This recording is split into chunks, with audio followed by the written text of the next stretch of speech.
Bismillahirrahmanirrahim. Assalamualaikum warahmatullahi wabarakatuh. Raditu billahi rabba wa bil islami dina wa muhammadin nabiyya wa rasulah.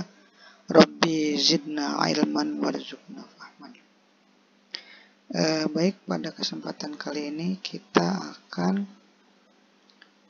membahas tentang dalil-dalil terkait bab munakahat, ya, bab pernikahan. Dan tahsin bacaan Al-Qurannya juga, ya. Oke, sebelum kita mulai, silahkan siapkan dulu buku catatannya. Ya, biasakan untuk mencatat kalau kalian mendapatkan pengetahuan baru, ya. Al-ilmu saydun wal kitabatu qayduhu. Qayyid suyudaka bi kitabatin.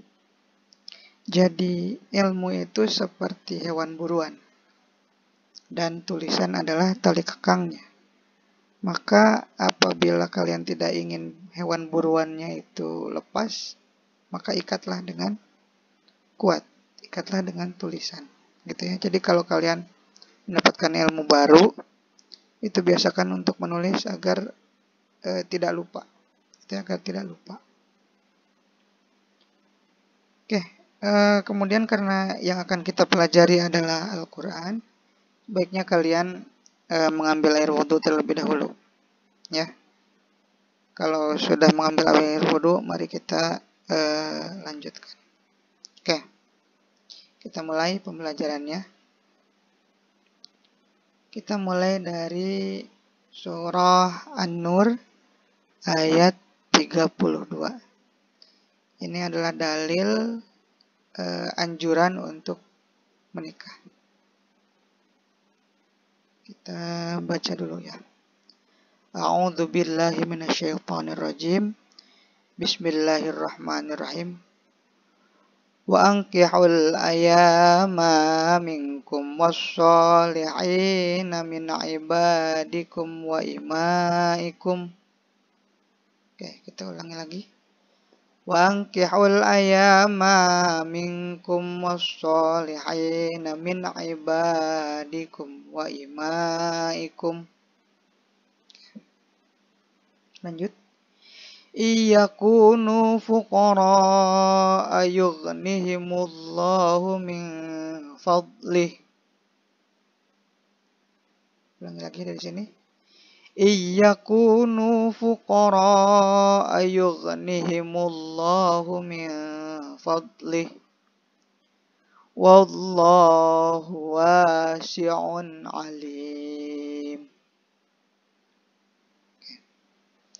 Ayat ini bertujuan atau adalah dalil tentang anjuran untuk menikah. Wankihul ayama minkum. Kawinkanlah orang-orang yang hidup membujang di antara kalian. Oke, ini sudah jelas, ya. Anjuran untuk menikah, anjuran untuk menikahkan orang-orang yang membujang.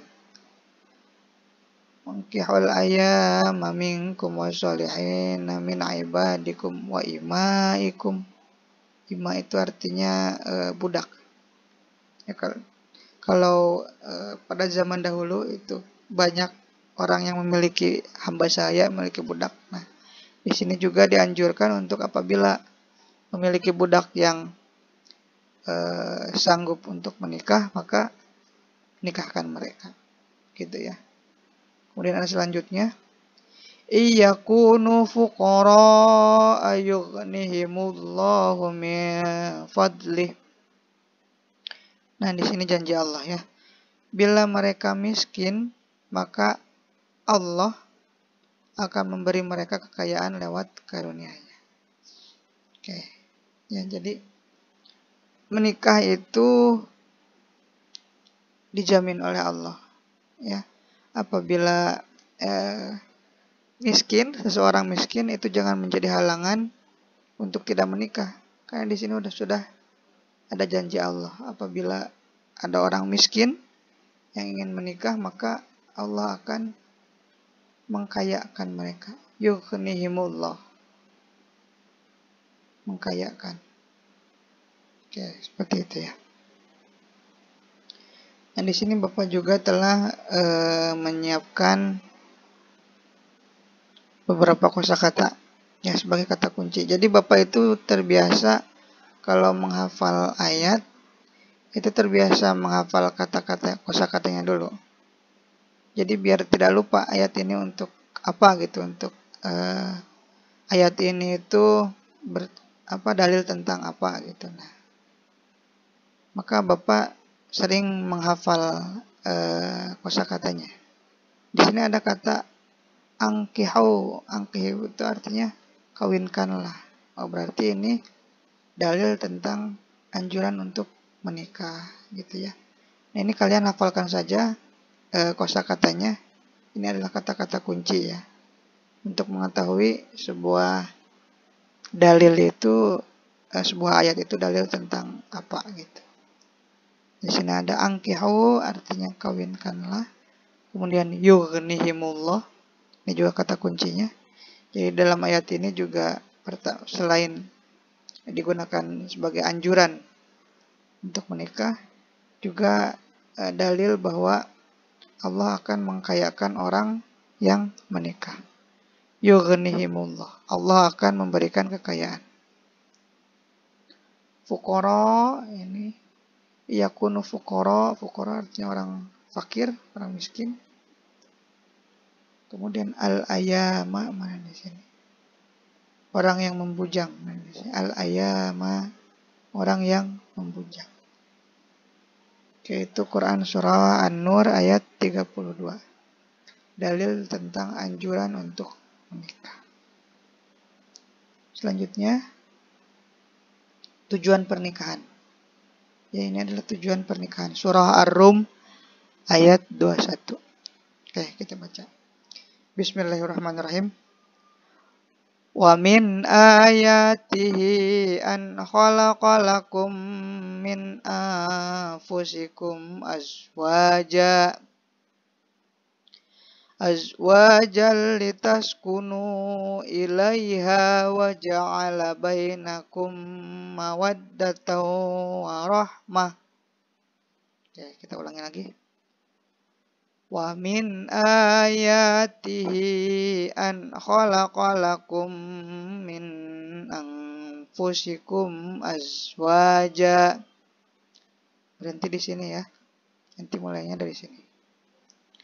Azwajan litaskunu ilaiha wa ja'ala bainakum mawaddatan wa rahmah.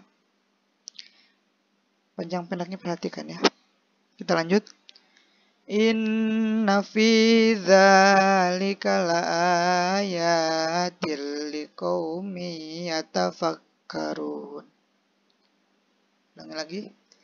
Inna fi dzalika laayatil liqaumi yatafakkarun. Oke, kita bahas dulu ya. Wa min ayatihi, dan termasuk ayatnya pula. Ayat itu tanda-tanda kebesaran Allah. Wa min ayatihi termasuk tanda-tanda kebesaran Allah. An khalaqalakum min anfusikum, Allah menciptakan jodohmu dari jenismu sendiri. Ya. Allah menciptakan segala sesuatunya berpasang-pasangan. Hewan ada, betina ada, jantan. Begitu juga manusia. Ada laki-laki, ada perempuan. Allah menciptakan jodohmu dari jenismu sendiri.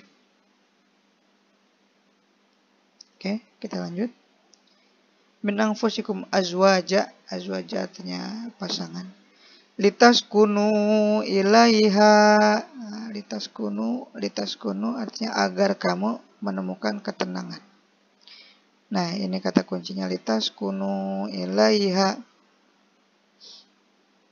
Jadi dengan kita bersama pasangan kita atau melakukan pernikahan, itu akan menyebabkan kita merasa tenang. Litaskunu ilaiha, agar kita mendapatkan ketenangan.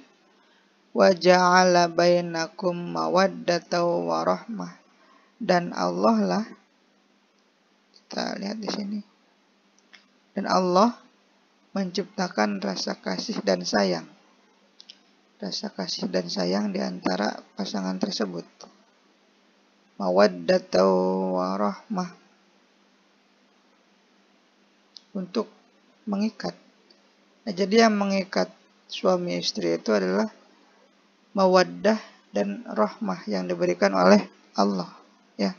Bukan ketertarikan akan fisik, bukan ketertarikan akan harta, tapi yang mengikat pasangan, sebuah pasangan atau sepasang suami istri itu adalah rasa kasih dan rasa sayang yang diberikan oleh Allah kepada keduanya. Gitu ya. Jadi yang mengikat kuat itu adalah ini. Yang mengikat kuat sepasang suami istri itu adalah kasih dan sayang. Mawaddatan warahmah. Inna fi dzalika la ayatil liqaumi yatafakkarun. Nah, yang semua ini adalah tanda-tanda kebesaran Allah bagi orang-orang yang berpikir. Nah, kata kuncinya ada min anfusikum, dari jenismu. Anfusikum, dari jenismu.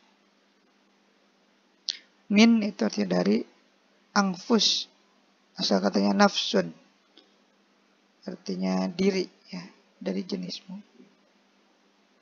Litas kunu asal katanya sakana. Litas kunu li artinya agar, tas kunu kamu menemukan ketenangan. Kalau artinya sendiri sakana itu artinya berdiam diri, ya. Tapi kalau jadi kalimat seperti ini, tas kunu artinya ketenangan. Litas kunu, mana litas kunu? Litas kunu artinya ketenangan. Azwajan. Nah, di sini ada azwajan, jodoh atau pasangan. Azwajan. Kemudian mawaddatan warahmah. Mawaddah kasih, warahmah sayang. Oke, ini kata kuncinya, ya. Oke, kita lanjut ke ayat berikutnya. Nah, ini dalil tentang mahram, ya. Surat An-Nisa ayat 23. Ayat ini memiliki asbabun nuzul, ya. Asbabun nuzul. Asbabun nuzul itu sebab-sebab diturunkannya suatu ayat. Itu jadi Allah itu menurunkan Al-Quran, yang menurunkan ayat itu ada yang diturunkan begitu saja, gitu ya, tanpa konteks. Ada juga yang diturunkan Allah sebagai jawaban atau sebagai respon dari suatu peristiwa tertentu. Nah, ayat ini juga sama memiliki latar belakang. Jadi latar belakang atau asbabun nuzul dari ayat ini adalah suatu ketika Rasul itu, jadi Rasul itu memiliki anak angkat yang bernama Zaid bin Harisal. Ya, Rasul itu memiliki anak angkat yang bernama Zaid bin Harisal. Nah, Zaid bin Harisal ini punya istri yang bernama Zainab. Gitu ya. Nah, suatu ketika karena pernikahannya itu tidak berjalan dengan baik, Zaid dan Zainab ini sering bertengkar. Maka Zaid itu menalak istrinya, menalak Zainab. Nah, setelah ditalak oleh Zainab itu kemudian dinikahi oleh Rasulullah. Nah, peristiwa ini menjadi pergunjingan di kalangan kaum kafir saat itu. Ya, di kalangan kaum kafir saat itu. Nah, karena hal tersebut, jadi dikatakan bahwa Nabi menikahi mantan istri dari anaknya. Padahal Zaid itu anak angkat, bukan anak asli. Maka turunlah surat ini, surat An-Nisa ayat 23. Nah, di sini disebutkan semua yang mahram. Mahram itu kan yang haram untuk dinikahi. Nah, di sini semua disebutkan yang mahram untuk dinikahi. Nah, di antara ini semua anak angkat itu tidak termasuk ke dalam mahram. Gitu ya. Jadi ayat ini adalah respon untuk menegaskan bahwa anak angkat itu tidak termasuk mahram. Ya. Jadi ketika kalian suatu saat mengangkat seorang anak, punya anak angkat, itu boleh untuk dinikahi. Ya. Anak angkat itu bukan termasuk mahram, termasuk pasangan anak angkat itu. Suami atau istrinya juga bukan mahram kita. Jadi bisa untuk dinikahi. Oke.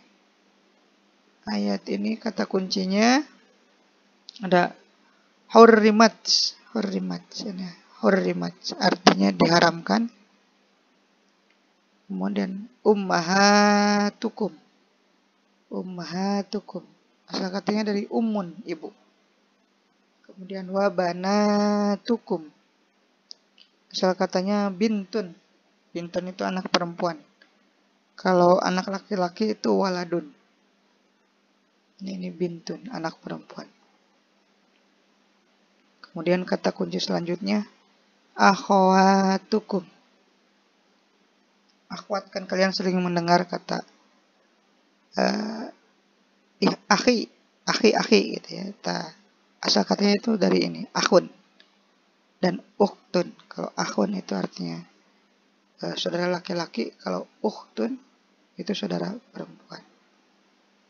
Nah, jadi ayat ini itu tentang menjelaskan, menyebutkan tentang mahram. Siapa-siapa saja yang tidak boleh untuk dinikahi.